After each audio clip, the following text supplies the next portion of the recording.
आप देख रहे हैं तपोवन न्यूज। दिल्ली में एक बैठक में डॉक्टरों में बहस हुई कि मोटापा और फालतू वजन उच्च रक्तचाप और कमजोरी का एक मुख्य कारण है। आइए इसी के ऊपर हम कुछ बातें कर लेते हैं और इसके बाद में हम ये भी आपको बोलेंगे कि चर्बी को आप कैसे घटा सकते हैं, शरीर का वजन आप कैसे कम कर सकते हैं। इसके बारे में हम आइए चर्चा करते हैं। चिकित्सा विज्ञान में डॉक्टरेट की उपाधि से सम्मानित डॉक्टर अविनाश नायक, उन्होंने जो बात कही है वो आप सुन लीजिए।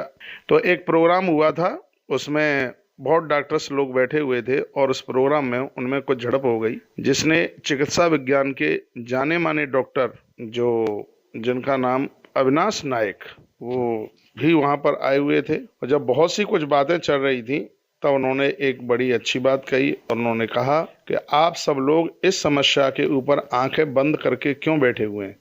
भारत में हर रोज 600 से अधिक लोगों की मृत्यु हो जाती है। कोई भी मोटापे की समस्या के बारे में बात क्यों नहीं करता। आप सभी इस बारे में चुप क्यों हैं। फालतू वजन से छुटकारा पाने का उपाय अब उपलब्ध है। मोटापा यह है लोगों का मुख्य हत्यारा। यह केवल भारत में ही नहीं बल्कि पूरी दुनिया में ये फैल रहा है। इसके ऊपर चर्चा क्यों नहीं करते। फालतू वजन और मोटापे के कारण होने वाली जटिलताएं मृत्यु का नंबर 1 कारण है। अगर नंबरों में बताएं तो इस साल लगभग 15 लाख लोगों की मृत्यु इस वजन से हुई है। ये डॉक्टर साहब ने ये बात कही। वो कहते हैं कि सभी डॉक्टर्स लोगों को मिल करके और इसके ऊपर एक कठोर कदम उठाए जाएं। आंकड़े हैरान करने वाले हैं कि पिछले कुछ सालों में लगभग 2 लाख भारतीय नागरिकों की मृत्यु मोटापे और अधिक वजन से होने वाली जटिलताओं के कारण हुई है। यह बहुत विचारणीय बात है।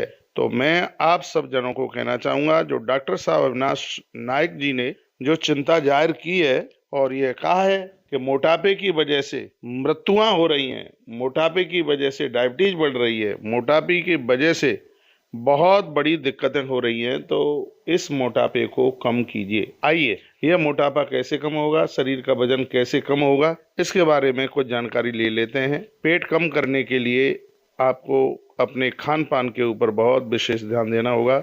भोजन में मीठा कम कर दें। शुगर में फ्रक्टोज होता है जो पेट के चारों ओर फैट बढ़ाता है। कोल्ड ड्रिंक बिल्कुल बंद कर दीजिए, आज से ही बिल्कुल बंद कर दीजिएगा, तो इससे आपके मोटापे का खतरा कम हो जाएगा। डाइट में प्रोटीन की मात्रा जरूर बढ़ाएं, प्रोटीन जरूर बढ़ाएं और इसमें कुछ चीज़ें हैं उनको आप फूड में लीजिएगा। जो नहीं लेना है वो पहले मैं बोले देता हूँ। मैदा की बिल्कुल भी कोई चीज़ें मत लीजिए। रिफाइंड को एकदम बिल्कुल बंद कर दीजिए। वाइट शुगर को एकदम बिल्कुल बंद कर दीजिएगा। और जिसको यदि आपने बंद कर दिया तो आपके वजन को कम करने में ये बहुत मददगार होंगी। हरी सब्जियां आप ज़्यादा से ज़्यादा आप उसको अपने प्रयोग में लीजिएगा, जो कि वजन बढ़ाने में ये रोक लगाती हैं। फाइबर वाले फूड्सों को आप लीजिए, फलियां लीजिए, साबुत अनाज बहुत फ़ायदा करता है। चाहे इसमें आप मूंग ले रहे हैं साबुत, बाजरा साबुत ले रहे हैं या चना भी आप साबुत ले रहे हैं, उसको भिना करके और अंकुरित हो जाएं तब उनको लीजिए। मटर लीजिए, पत्ता गोभी लीजिए और इन सब चीज़ों में राजमा भी है, इन सब चीज़ों में फाइबर ज़्यादा होता है। इनमें डाइजेशन भी ठीक रहता है और पेट में फैट जमा नहीं होने देता। यदि आपको चावल खाना ही है तो चावल को थोड़ा राजमा के साथ में आप खाइए। पेट कम करने के लिए एक्सरसाइज करना बहुत ज़्यादा ज़रूरी है।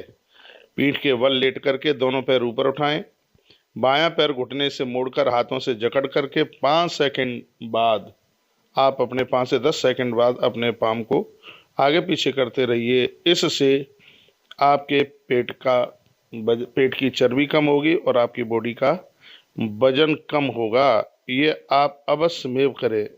और ये खान पान का बहुत बड़ा असर मोटापे के ऊपर होता है और आप इसके ऊपर ध्यान नहीं दे रहे हैं तो समझ लीजिए आप बहुत बड़ी गलती कर रहे हैं। इसमें आप खान पान का ध्यान दें। रात्रि को गर्म पानी पी करके सोएं, सुबह गर्म पानी ही पिएं। दिन में 3 बार आप गर्म पानी लीजिए और कहीं आप धनिया का काढ़ा बना करके लेते हैं, चाय की तरह घूंट घूंट करके पीते हैं, इससे आपकी बॉडी का वजन काफ़ी कम होगा। अरहर की दाल का पानी, गर्म पानी जिसमें दाना ना जाए, सिर्फ अरहर की दाल का गर्म पानी आप पिए, घूंट घूंट करके पिए, इससे भी आपकी बॉडी का काफ़ी वजन कम होगा। और भी हमारे आयुर्वेद में ऐसे बहुत सूत्र हैं, बहुत फार्मूले हैं जो आपके वजन को कम करते हैं। सुबह शाम एक्सरसाइज जरूर कीजिएगा और अपने शरीर पर सरसों के तेल की मालिश करें। इससे आप देखिए आपके शरीर का वजन 1 ही महीने में कितना कम होता है और आप स्वस्थ रहेंगे। तो हमें ये लगेगा कि हमने जो भी किताबें पढ़ी हैं, ग्रंथ पढ़े हैं, आयुर्वेद की किताबें पढ़ी हैं, तो लगता है कि हमारी मेहनत सार हो गई है। आप स्वस्थ रहें, ईश्वर से हम यही कामना करते हैं। धन्यवाद वीडियो पूरा सुनने के लिए।